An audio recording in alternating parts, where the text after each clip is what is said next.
कहानी शुरू होती है एक ऐसे वीरान टापू से जहां जमीन से ज्यादा डर हवा में फैला हुआ था। ये टापू सांपों से भरा हुआ था और यहाँ 4 दोस्त अक्सर एक ही मकसद से आते थे, पैसे कमाने के लिए। उनका काम था खतरनाक सांपों को पकड़ना और फिर उन्हें बेच देना। उस दिन भी वो इसी उम्मीद में यहाँ पहुंचे थे कि कोई बड़ा शिकार हाथ लगेगा। टापू पर पहुंचते ही उन्होंने एक पुराना लेकिन आजमाया हुआ तरीका अपनाया। एक मुर्गे की टांग में मजबूत रस्सी बांधी गई और उसे जमीन के अंदर बनी एक संकरी सुरंग में धीरे से डाल दिया गया। उनका मानना था कि जैसे ही कोई बड़ा अजगर या पायथन उसे निगलने की कोशिश करेगा, वो रस्सी खींचकर सांप को बाहर निकाल लेंगे। कुछ देर तक सब शांत रहा, फिर अचानक रस्सी में जोर का खिंचाव महसूस हुआ। सैनथियाओ, जो सबसे आगे खड़ा था, ने पूरी ताकत से रस्सी खींची, लेकिन अगले ही पल रस्सी टूट गई। यही वो पल था जब उसके चेहरे पर मुस्कान नहीं, डर साफ दिखाई देने लगा। उसे यकीन हो गया कि सुरंग के अंदर कुछ बहुत बड़ा है। बिना ज्यादा सोचे उसने फैसला किया कि वो खुद अंदर जाएगा। उसने साथियों से कहा कि जैसे ही वो इशारा करे, सब मिलकर उसे बाहर खींच लेना। बात खत्म होते ही सैनथियाओ सुरंग के अंदर उतर गया। अंदर का नजारा देखकर उसकी सांस अटक गई। वहाँ सच में एक विशाल सांप था और उसने झट से उसे पकड़ भी लिया। लेकिन तभी उसे एहसास हुआ कि ये सुरंग जितनी बाहर से दिखती है, अंदर से उससे कहीं ज्यादा फैली हुई है। अजीब सी आवाजें, सन्नाटा और घुटन, सब कुछ खतरे का संकेत दे रहा था। घबराकर उसने जोर से चिल्लाकर साथियों को उसे बाहर खींचने का इशारा किया। बाहर खड़ा अरबिंग, जो भारी भरकम शरीर वाला आदमी था, इसे मजाक समझ बैठा। उसे लगा सैनथियाओ डराने के लिए नाटक कर रहा है। हंसते हुए उसने मदद करने के बजाय उसके पैरों में गुदगुदी करनी शुरू कर दी। लेकिन मजाक उस वक्त खत्म हुआ जब सैनथियाओ की चीखें सच में डर से भर गईं। अब तीनों दोस्त एक साथ रस्सी खींचने लगे, मगर तब तक देर हो चुकी थी। सुरंग के अंदर से एक बेहद विशाल सांप झपटा और पल भर में सैनथियाओ को अपनी पकड़ में लेकर अंदर खींच ले गया। घबराए हुए अरबिंग ने हाथ डालकर उसे बचाने की कोशिश की, लेकिन अगले ही सेकंड एक सांप ने उसके हाथ को जकड़ लिया। बड़ी मुश्किल से उसे बाहर खींचा गया। उसके हाथ से चिपका वो सांप तुरंत मार दिया गया, लेकिन नुकसान हो चुका था। सुरंग के अंदर से आ रही भयानक अजीब सी आवाजें अब किसी आम सांप की नहीं लग रही थीं। सबको लगने लगा कि वहाँ कोई और ही खौफनाक चीज छिपी है। डर के मारे वो लोग बिना पीछे देखे अपनी नाव की ओर भागे। रात हो चुकी थी, बारिश तेज हो रही थी, नाव आगे बढ़ रही थी और अरबिंग अंदर ही अंदर टूट चुका था। उसे लग रहा था कि सैनथियाओ की मौत का जिम्मेदार वही है। इसी बात पर नाव में बहस शुरू हो गई और तभी अचानक उनकी नाव को नीचे से जोरदार टक्कर लगी। उस झटके के बाद उन सबके दिमाग में एक ही ख्याल घूमने लगा, कहीं वही टापू वाला खौफनाक मॉन्स्टर उनका पीछा तो नहीं कर रहा। वो कुछ समझ पाते उससे पहले ही नाव को एक और जबरदस्त झटका लगा। इस बार असर इतना ज्यादा था कि पूरी नाव बुरी तरह डगमगा गई और डाबिंग अपना संतुलन खोकर सीधे पानी में गिर गया। डाबिंग को गिरते देख बामियान घबराकर नाव के ऊपर चढ़ा और तुरंत लाइट चालू कर दी। उधर अरबिंग ने बिना वक्त गंवाए रस्सी से बंधा हुआ टायर पानी में फेंक दिया ताकि डाबिंग उसे पकड़ सके। सब कुछ सेकंड में हुआ, लेकिन डर का माहौल और गहरा होता जा रहा था। इसी बीच जैसे ही अरबिंग की नजर बामियान की तरफ गई, उसके पीछे उसे एक बेहद विशाल सांप खड़ा दिखाई दिया।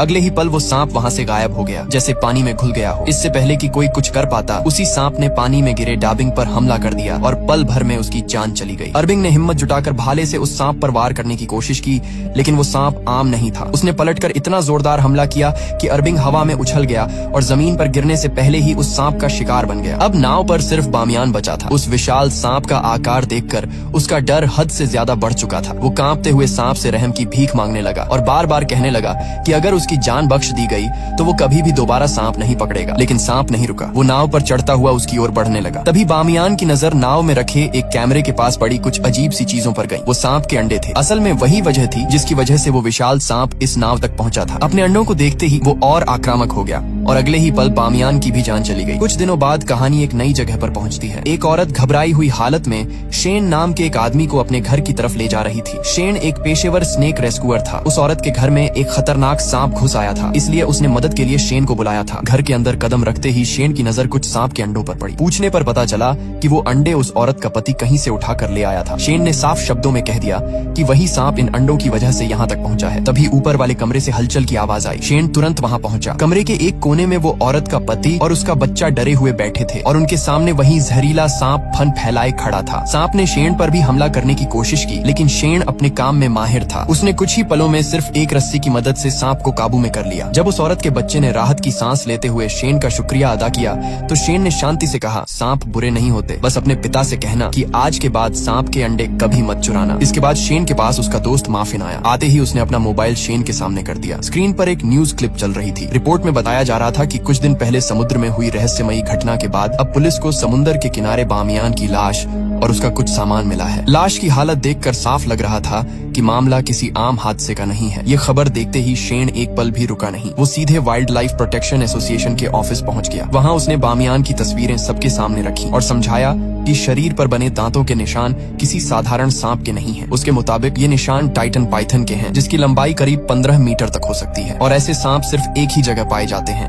स्नेक आइलैंड पर। शेन का मानना था कि अब देर नहीं करनी चाहिए। उसने संगठन की ताकत का इस्तेमाल करते हुए सरकार से स्नेक आइलैंड को नेचर रिजर्व घोषित करने की अपील करने की बात कही, लेकिन वहीं मौजूद एनवायरनमेंट प्रोटेक्शन डिवीजन की सीनियर अधिकारी जाओ ने उसकी बात काट दी। उसका कहना था कि इंटरनेशनल स्नेक ऑर्गेनाइजेशन के रिकॉर्ड के मुताबिक इस तरह के विशाल सांप धरती से लगभग 58 साल पहले ही विलुप्त हो चुके हैं। शेन ने बहस करने के बजाय सबूत सामने रख दिया। उसने बामियान के कैमरे से रिकॉर्ड की गई आखिरी वीडियो चलाई। वीडियो में साफ तौर पर उस विशाल टाइटन पाइथन की झलक दिखाई दे रही थी। जैसे ही वीडियो खत्म हुई, कमरे में कुछ पल के लिए सन्नाटा छा गया। सबकी आंखें हैरानी से खुली रह गई। अब हालात बदल चुके थे। सबने फैसला किया कि जाओ खुद शेन के साथ स्नेक आइलैंड जाएगी और सच्चाई का पता लगाएगी। लेकिन रवाना होने से पहले जाओ को एक और चौंकाने वाली बात पता चली। शेन सिर्फ एक स्नेक रेस्क्यूअर नहीं था, वो पहले फौज में रह चुका था और साथ ही उसे स्नेक किंग के वंशज के रूप में भी जाना जाता था। उधर दूसरी तरफ कहानी एक नए मोड़ पर पहुंचती है। एक बड़ी रियल एस्टेट कंपनी का मालिक पैन 4 वीरान द्वीपों को टूरिज्म प्रोजेक्ट में बदलने की तैयारी कर चुका था। इन्हीं द्वीपों में स्नेक आइलैंड भी शामिल था। पैन इस प्रोजेक्ट में पहले ही भारी पैसा लगा चुका था और अब वो किसी भी कीमत पर पीछे हटने को तैयार नहीं था। इसी मकसद से वो जिन नाम के एक शख्स से मिलने पहुंचा, जो ब्लैक मार्केट में सांपों को पकड़कर बेचने के लिए जाना जाता था। पैन को पता था कि अगर इस टापू से सांपों का खात्मा करना है तो उसे जिन जैसे लोगों की ही जरूरत पड़ेगी। पैन ने जिन के सामने सोने की कुछ ईंटें रखी और साफ शब्दों में कहा कि किसी भी हाल में शेन को रोका जाना चाहिए। अगर शेन ने ये साबित कर दिया कि उस टापू पर सच में टाइटन पाइथन मौजूद है तो उसके पूरे टूरिज्म प्रोजेक्ट में लगाया गया पैसा मिट्टी में मिल जाएगा। जिन ने बिना ज्यादा सोचे जवाब दिया कि वो ऐसी हालत पैदा ही नहीं होने देगा। अगले ही दिन शेन, जाओ और उनका दोस्त माफिन एक नाव के जरिए उसी खतरनाक टापू की तरफ निकल पड़े। सफर के दौरान शेन ने दूरबीन से आसपास का जायजा लिया तो उसकी नजर दूर एक दूसरी नाव पर पड़ी। ध्यान से देखने पर उसे जिन अपने गुंडों के साथ उसी दिशा में जाता दिखाई दिया। उसी पल शेन समझ गया कि जिन और पैन के बीच डील हो चुकी है। टापू पर पहुंचते ही जिन ने अपने आदमियों से वहां रुकने का पूरा इंतजाम करवाया और तुरंत टाइटन पाइथन को पकड़ने की योजना बनाने लगा। सब कुछ उनके कंट्रोल में लग रहा था, लेकिन तभी हालात बदलने लगे। जिनका आदमी मुताऊ थोड़ी दूरी पर शौच के लिए गया था, वहीं पास में बंधा उसका कुत्ता अचानक जोर जोर से भौंकने लगा। उसे झाड़ियों में कुछ अजीब सा महसूस हो रहा था। अगले ही पल कुत्ता अपनी रस्सी तोड़कर उन्हीं झाड़ियों में भाग गया और फिर वापस नहीं लौटा। ये देखकर मुताऊ के दिल में डर बैठ गया, लेकिन असली खौफ तब सामने आया जब उसने महसूस किया कि कोई बेहद भारी चीज तेजी से उसकी तरफ बढ़ रही है। कुछ ही देर बाद मुताऊ लड़खड़ाता हुआ वापस टेंट्स की तरफ पहुंचा। उसकी हालत देखकर साफ लग रहा था कि उसके साथ कुछ बहुत गलत हुआ है। उसी वक्त उसके पीछे से एक विशाल कोबरा भी बाहर निकल आया। वही कोबरा मुताऊ की इस हालत की वजह था। कोबरा को देखते ही वहाँ अफरा तफरी मच गई और सब लोग जान बचाकर भागने लगे, लेकिन तभी वो कोबरा एक आदमी के सामने फन फैलाकर रुक गया। माहौल इतना तनावपूर्ण था कि अगर वो आदमी जरा भी हिलता तो उसकी मौत तय थी। तभी पास के एक टेंट से एक लड़की और 2 आदमी बाहर निकले जो आपस में भाई बहन थे। हालात कितने भी खतरनाक क्यों न हो, उन्होंने फैसला खेल के जरिए करने का किया। उन्होंने रॉक पेपर सीजर खेलना शुरू किया और तय हुआ कि जो जीतेगा वही उस विशाल कोबरा को पकड़ेगा। ये खेल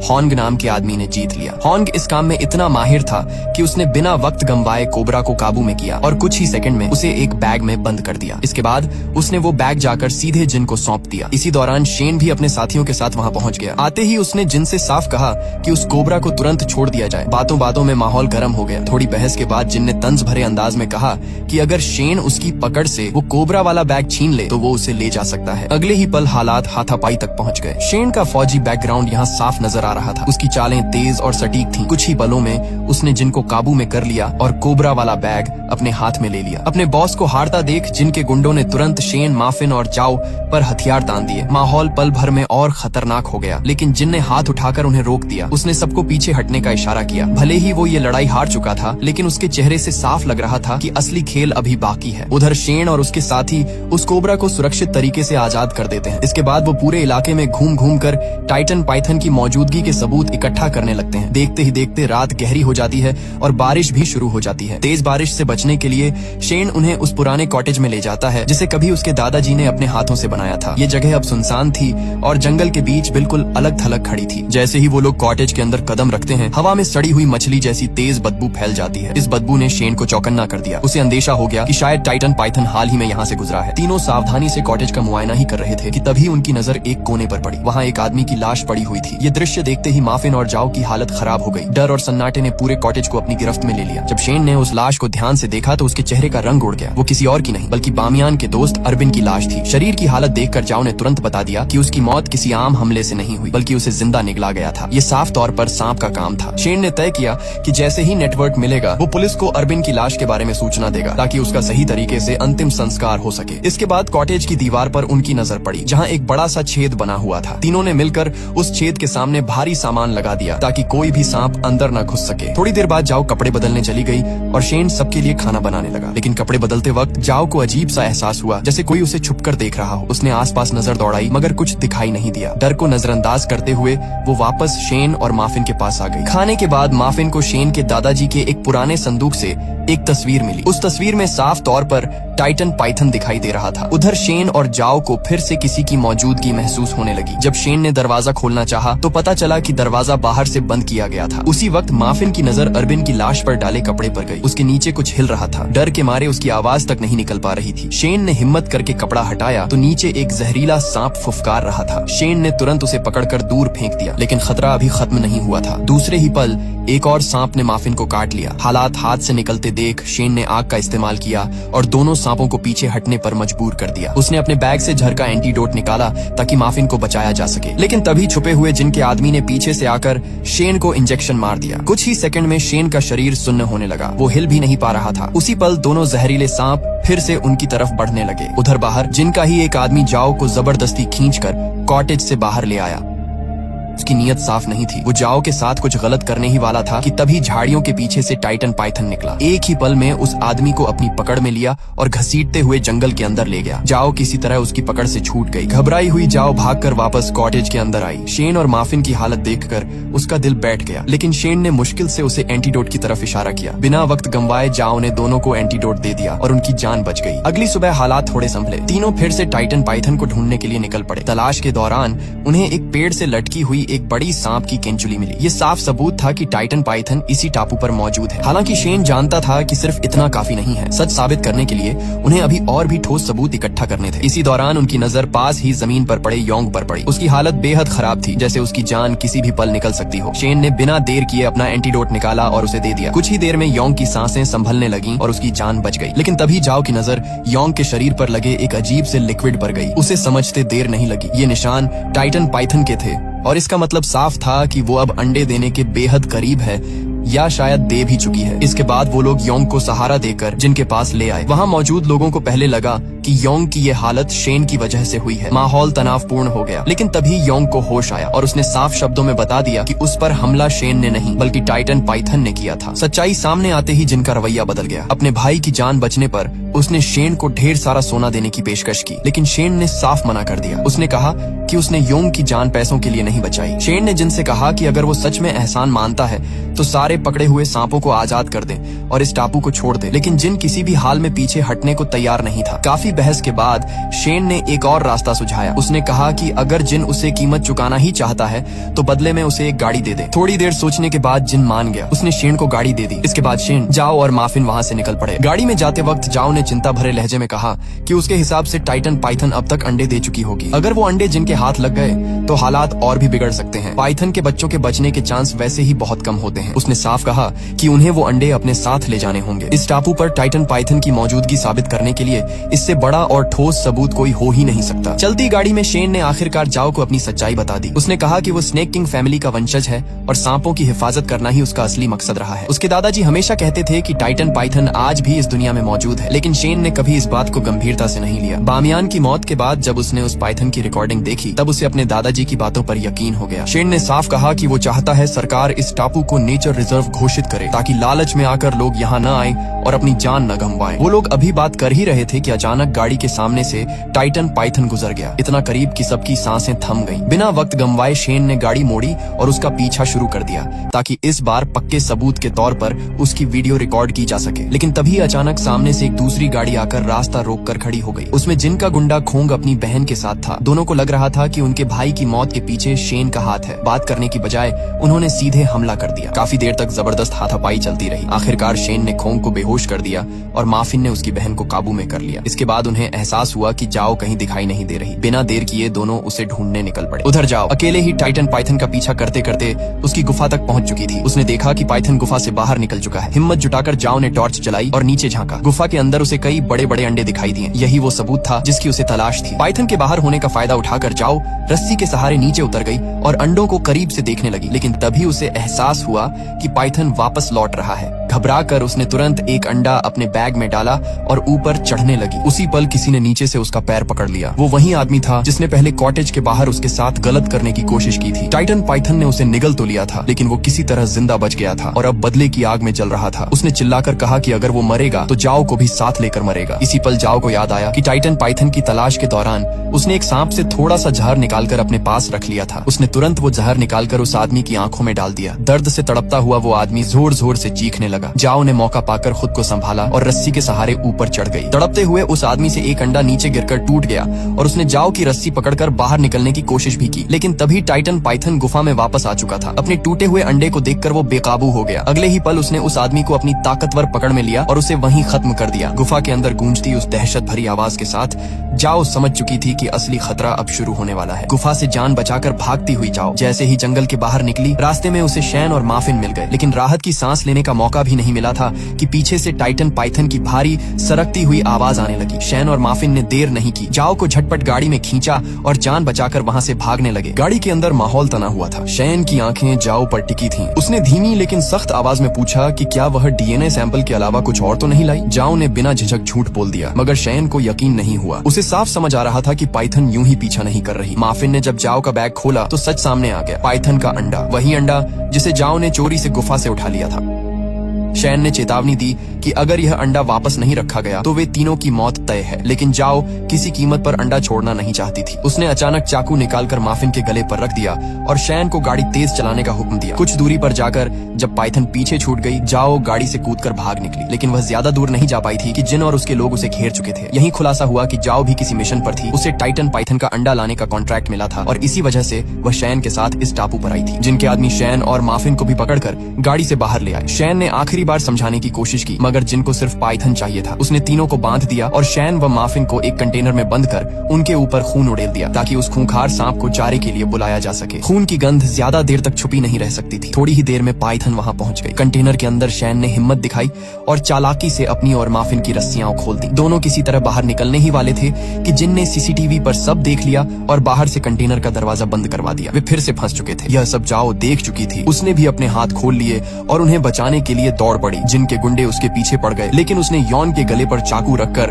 उसे बंधक बना लिया और मौका मिलते ही कंटेनर के ऊपर चढ़ गई। अब खेल पूरी तरह बदल चुका था। जाओ ने बिना एक पल गंवाए कंटेनर के ऊपर बनी छोटी सी खिड़की खोल दी। अंदर फंसे शैन और माफिन ने किसी तरह पाइथन से बचते हुए बाहर छलांग लगाई और सीधे जिन और उसके लोगों पर टूट पड़े। हालात पूरी तरह बेकाबू हो चुके थे। होंग शैन पर भारी पड़ रहा था और उसे मारने ही वाला था। लेकिन तभी अचानक टाइटन पाइथन ने उसे दबोच लिया और देखते ही देखते उसका काम तमाम कर दिया। उधर माफिन भी बुरी तरह पिट रहा था। जैसे ही उसे मौका मिला उसने कंटेनर का दरवाजा खोल दिया और अंदर कैद पाइथन को बाहर छोड़ दिया। बस फिर क्या था, पूरा इलाका युद्ध का मैदान बन गया। लोग जान बचाकर भागने लगे। पाइथन ने जिन के भाई योंग को भी अपना शिकार बना लिया। जिन पागल हो गया और इसके लिए सीधे शैन को जिम्मेदार ठहराने लगा। गुस्से में आग बबूला जिन लकड़ी काटने वाले बड़े ब्लेड से शैन पर टूट पड़ा। शैन की जान जाते जाते बची जब आखिरी पल में माफिन ने जिन को धक्का देकर गिरा दिया। इसी अफरा तफरी में जाओ अंडा उठाकर सीधा नाव की तरफ भागी। वह किसी भी कीमत पर इस टापू से निकलना चाहती थी, लेकिन नाव तक पहुंचने से पहले ही जिन वहां आ गया और उसने जाओ को बुरी तरह पीट कर अधमरा कर दिया। फिर जैसे ही उसने नाव स्टार्ट की, शैन और माफिन भी वहां पहुंच गए। जिन ने तुरंत जाओ के गले पर चाकू रख दिया और दोनों को नाव से उतरने को कहा, लेकिन जाओ ने अचानक उसके हाथ पर काट लिया। गुस्से में जिन ने चाकू उसकी पीठ में घुसा दिया। तभी शैन ने आग बुझाने वाला यंत्र उठाकर जिन पर फेंका और उससे भिड़ गया। इस बार भी जिन शैन को मारने ही वाला था, लेकिन माफिन ने फिर से उसकी जान बचा ली। तभी शैन की नजर नाव के पास आती उस विशाल पाइथन पर पड़ी। उसे समझ आ गया कि अगर अंडा वापस नहीं किया गया तो कोई नहीं बचेगा। आखिरकार उसने अंडा लौटाने का फैसला कर लिया। लेकिन तभी जिन चाकू लेकर पाइथन के सामने खड़ा हो गया। अगली ही पल वह भी उस खूंखार सांप का शिकार बन चुका था। पाइथन ने अपना अंडा उठाया, शैन, माफिन और जाओ की तरफ एक बार देखा और बिना किसी और नुकसान के वहां से लौट गया। इतनी तबाही और मौत के बाद जाओ टूट चुकी थी। उसने शैन से अपनी बेवकूफी के लिए माफी मांगी और उसकी जान बचाने के लिए शुक्रिया अदा किया। अब उसे समझ आ गया था कि कुछ चीजें लालच से नहीं, समझदारी से संभाली जाती हैं। सब कुछ शांत हो चुका था, मगर जाओ के मन में अभी भी एक सवाल घूम रहा था। उसने शैन से पूछा कि क्या अब भी उनके उनके पास इतना सबूत बचा है कि इस टापू को नेचर रिजर्व घोषित कराया जा सके। शैन ने बिना कुछ कहे अपने पास रखी वह पुरानी तस्वीर निकाली, वही तस्वीर जो उसके दादाजी ने कभी उस विशाल पाइथन की खींची थी। वही आखिरी सबूत था जो इस जगह को दुनिया से बचा सकता था। लेकिन शैन ने हल्की सी मुस्कान के साथ कहा कि अगर किसी चीज को सच में बचाना हो तो उसे दुनिया की नजरों से दूर रखना ही बेहतर होता है। यह कहकर उसने वह तस्वीर भी समुद्र में उछाल दी। तस्वीर पानी में डूबती चली गई और उसी के साथ